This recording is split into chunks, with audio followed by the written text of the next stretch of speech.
Welcome back to my YouTube channel. We came to glory. I am Bhagyashree Chintavar. Today we are going to learn de Broglie equation. So first of all, let's learn what is the de Broglie equation. What are the raw materials that we must know for the study of de Broglie equation.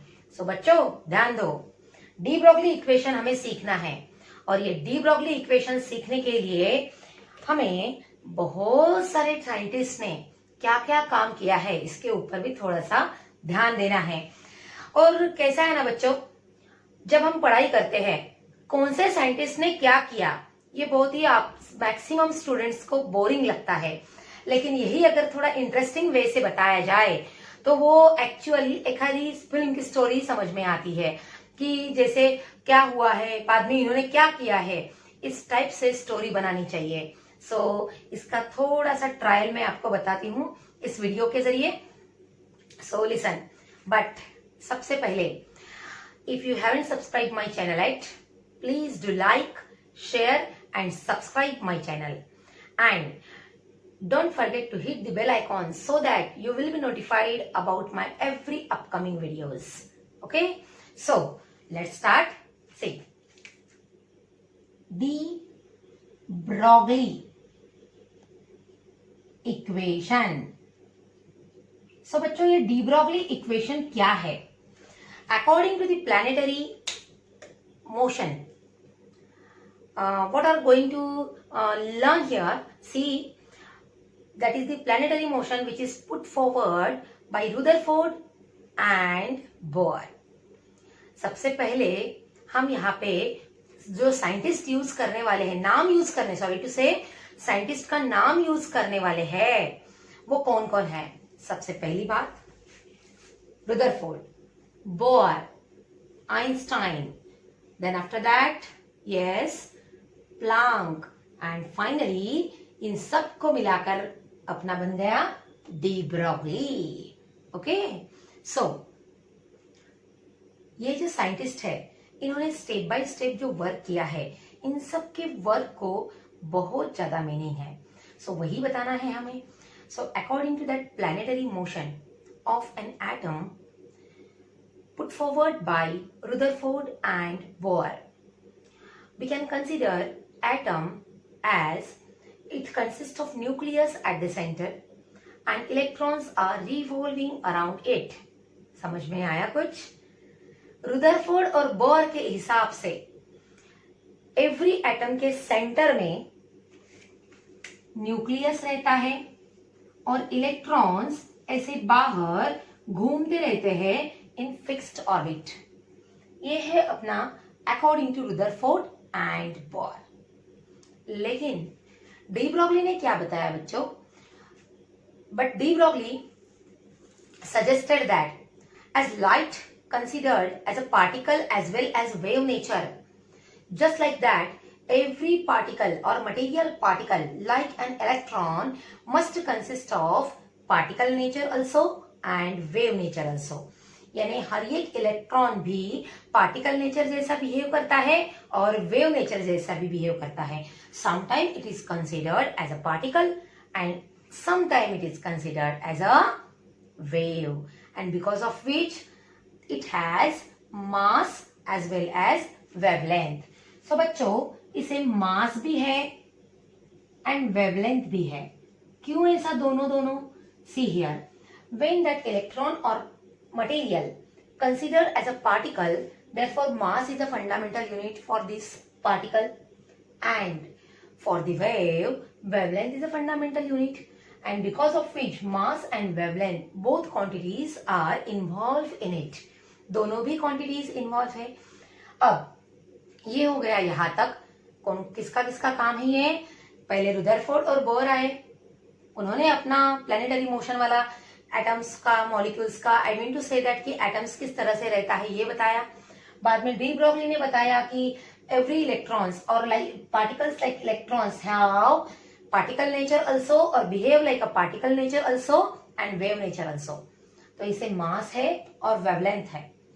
So let's start de Broglie equation. De Broglie equation किसी एक का equation नहीं बच्चों, Einstein और दूसरी बात है Planck's quantum theory. दोनों का यूज करके डी ब्रॉगली इक्वेशन बना है। कौन से equation? First one Einstein equation, second one Planck's equation. By the addition of these two, there is a formation of de Broglie equation। और इसे यूज करने के लिए, तैयार करने के लिए बेस जो है वो है हमारा रुदरफोर्ड और बोर का। सो बच्चों सी हियर, किस प्रकार से हम ये इक्वेशन देख रहे हैं। बहुत ही इंटरेस्टिंग एंड स्कोरिंग इक्वेशन है ये। See first of all, according to Einstein equation, according to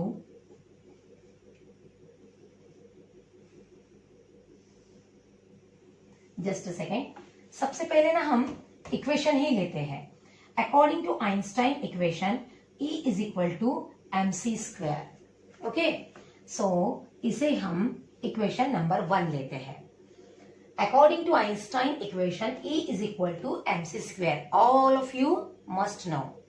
then according to Planck's theory, E is equal to h nu।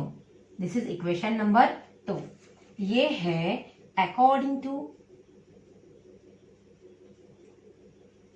Einstein और ये है बच्चों according to Planck's theory है ये। सो ये दोनों इक्वेशन मिल गए। और हम तो हमेशा देखते हैं ना मैथमेटिक्स में, if and in an equation if its left hand side is same, therefore right hand side must be same। So mc square is equal to h nu। बच्चों ये जो हर एक चीज का एक्सप्लेनेशन है मैं आपको ऐसे ही बता रही हूं ओरली। m फॉर मास है, ये जो c है ना बच्चों, ये c है velocity of light in air, और ये c की वैल्यू हमेशा कांस्टेंट रहती है, 3 into 10 to the power 8 meter per second। Okay, then h का मतलब है प्लैंक्स कांस्टेंट। इसकी वैल्यू भी कांस्टेंट है, 6.626 into 10 to the power -34। ये है वैल्यू प्लैंक्स की। ये जो न्यू है ना बच्चों, न्यू का मतलब फ्रीक्वेंसी है, और इसका फॉर्मूला भी है अलग सा, c डिवाइडेड बाई लैम्डा। आगे जाके हमें यूज करना है। सो बच्चों ये दोनों का जो हमने आमने सामने लाए हैं इक्वेशन नंबर 2 की और 1 की राइट हैंड साइड। सो सबसे पहले put nu is equal to c upon lambda. Nu के जगह पे हम c अपॉन लैम्डा पुट करने वाले हैं। mc square is equal to hc upon lambda। In place of this nu, just put c upon lambda। So बच्चों क्या हुआ अभी, ये जो c स्क्वायर है यानी दो है यहाँ पे c, यहाँ पे 1, that c get cancelled out। What remains you have, क्या बचा है आपके पास, m into c is equal to h divided by lambda। So बच्चों यहां तक हम पहुंच गए। ये c वैल्यू कब लेते हैं हम, जब हमारे पास लाइट वेव्स है। लेकिन अगर हम ऑर्डिनरी लाइट या फिर आर्टिफिशियल लाइट यूज कर रहे हैं तो ये c replaced by v। c भी वेलोसिटी है लेकिन सिर्फ ये सनलाइट की लाइट वेलोसिटी है। अभी हम क्या करेंगे बच्चों, यहाँ पे c रिप्लेस्ड बाय v। सो m into v is equal to h upon lambda। Understand these things. So ये हमारा इक्वेशन मिल गया। अभी इसे हम और थोड़ा मॉडिफाई करेंगे। सो सी हियर, ये चीजें आपने लिख ली है, नहीं लिखी है तो फटाक से लिख दो। अब यहां से मैं कंटिन्यू करूंगी राइट हैंड साइड में।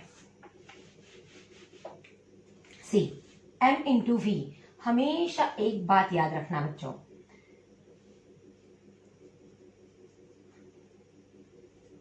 जो छोटी छोटी चीजें रहती है ना, वो छोटी चीजें हमेशा इकट्ठा कुछ स्टोर करके रखनी चाहिए, क्योंकि ये बहुत यूजफुल रहती है। जैसे छोटे छोटे फॉर्मूले, mass multiplied by velocity is equal to momentum, और ये जो मोमेंटम है वो डिनोट करते हैं स्मॉल p से। सो बच्चों, मास मल्टीप्लाइड बाय v वेलोसिटी है ये, और ये वेलोसिटी हमने स्मॉल p से डिनोट की है। p is equal to h upon lambda. ये हो गया हमारा equation, but we have to calculate the equation for wavelength. So बच्चों, यहाँ पे हमने क्या किया, लैम्डा लेफ्ट में शिफ्ट कर दिया और p राइट में शिफ्ट कर दिया। So lambda is equal to h upon p। This is our final equation, de Broglie equation. Okay, so इस इक्वेशन के साथ साथ हम थोड़े से स्टेटमेंट तैयार करेंगे। लैम्डा न्यूमरेटर में है, मोमेंटम डिनोमिनेटर में है और h कांस्टेंट है। So wavelength always inversely proportional to the momentum. Wavelength increases, momentum decreases. It means that momentum सबसे पहले होगा, momentum increases, wavelength decreases, momentum decreases, wavelength increases. ये हमारा कंफ्यूजन रहेगा। अभी मोमेंटम की जगह पे मैं फिर से मास मल्टीप्लाइड बाय वेलोसिटी डालने वाली हूं। So lambda is equal to h upon mv। So बच्चों, ये m जो है ये मास है। Lambda inversely proportional to mass, that is called wavelength inversely proportional to mass, wavelength inversely proportional to velocity also. But ये mass के बारे में देखना, अगर आपका मास मैक्रोस्कोपिक है, मैक्रो का मतलब बिग साइज पार्टिकल वाला है, बिग साइज पार्टिकल के लिए वेवलेंथ बहुत ही कम, छोटी सी रहेगी। और पार्टिकल अगर स्मॉल मास वाले रहेंगे, बहुत ही माइक्रोस्कोपिक रहेंगे, तो माइक्रोस्कोपिक के लिए सिग्निफिकेंट वेवलेंथ मिलेगी, मैक्रो के लिए बहुत ही कम वेवलेंथ मिलेगी। और रहा सवाल ये वेलोसिटी का, velocity and wavelength also they are inversely proportional with each other.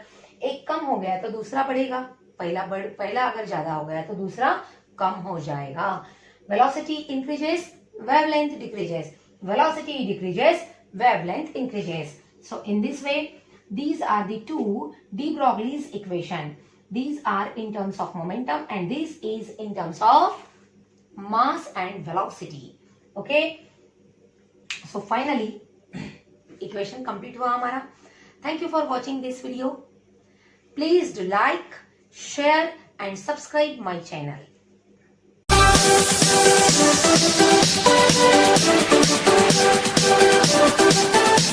Thank you.